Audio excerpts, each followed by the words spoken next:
ಇರಾನ್ನಲ್ಲಿ ಕಳೆದ 10-12 ದಿನಗಳಿಂದ ದಂಗೆ ಆಗ್ತಾ ಇದೆ. ನಾಗರಿಕರು ಅಲ್ಲಿನ ದುರಾಡಳಿತದ ವಿರುದ್ಧ ಪ್ರತಿಭಟನೆ ಮಾಡ್ತಾ ಇರೋದು. ಖಮೇನಿ ಆಡಳಿತದ ವಿರುದ್ಧ ಜನ ಪ್ರತಿಭಟನೆಯ ಹಾದಿಯನ್ನು ಹಿಡಿದಿರೋದು ಹಿಂಸಾತ್ಮಕ ರೂಪವನ್ನು ಪಡೆದಿದೆ. 217 ಜನ ಸಾವನ್ನಪ್ಪಿದ್ದಾರೆ. ಬೆಲೆ ಏರಿಕೆ, ಹಣದುಬ್ಬರ ಸೇರಿ ಖಮೇನಿ ಆಡಳಿತ ವೈಫಲ್ಯವನ್ನ ಜನ ವಿರೋಧವನ್ನು ವ್ಯಕ್ತಪಡಿಸ್ತಾ ಇದ್ದಾರೆ. ಕಳೆದ 2 ವಾರಗಳಿಂದ ಪ್ರತಿಭಟನೆಗಳು ತೀವ್ರಗೊಂಡಿದೆ. ಆಲ್ಮೋಸ್ಟ್ ಒಂದು 12ನೇ ದಿನ ದೇಶವ್ಯಾಪಿ ಪ್ರತಿಭಟನೆ ಆಗ್ತಾ ಇರೋದು.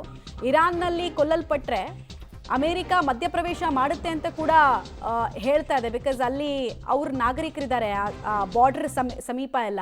ಮತ್ತು ಅನೇಕ ನಾಗರಿಕರು ಅಲ್ಲಿ ಹಿಂಸಾತ್ಮಕ ರೂಪದಲ್ಲಿ ಕೊಲ್ಲಲ್ಪಡ್ತಾ ಇದ್ದಾರೆ. ಯಾರು ಖಮೇನಿ ಆಡಳಿತವನ್ನು ಪ್ರಶ್ನೆ ಮಾಡ್ತಾ ಇದ್ದಾರೆ ಅವ್ರನ್ನೆಲ್ಲ ಬೀದಿಗಳಲ್ಲಿ ಕೊಲ್ಲೋದು, ಆಮೇಲೆ ಅಲ್ಲಿನ ಸೇನೆಯನ್ನು ದುರುಪಯೋಗ ಪಡಿಸ್ಕೊಳ್ತಾ ಇರುವಂತಹ ಆರೋಪ ಕೂಡ ಈತನ ಮೇಲಿದೆ. ಮೂಲಭೂತವಾದಿತನವನ್ನು ಇಡೀ ಇರಾನ್ ಮೇಲೆ ಹೇರಿದಂತಹ ಆರೋಪ ಈ ವ್ಯಕ್ತಿ ಮೇಲಿರೋದು, ಖಮೇನಿ ಮೇಲಿರೋದು. ಇರಾನ್ 1976-78ರಲ್ಲಿ ಎಷ್ಟು ಲಿಬ್ರಲ್ ಆಗಿತ್ತು, ಅದರ ಆಪೋಸಿಟ್ ಹಿಂದಕ್ಕೆ ಚಲಿಸಿದೆ ಈ ದೇಶ ಈ ಮೂಲಭೂತವಾದಿಯ ಕಾರಣಕ್ಕೆ.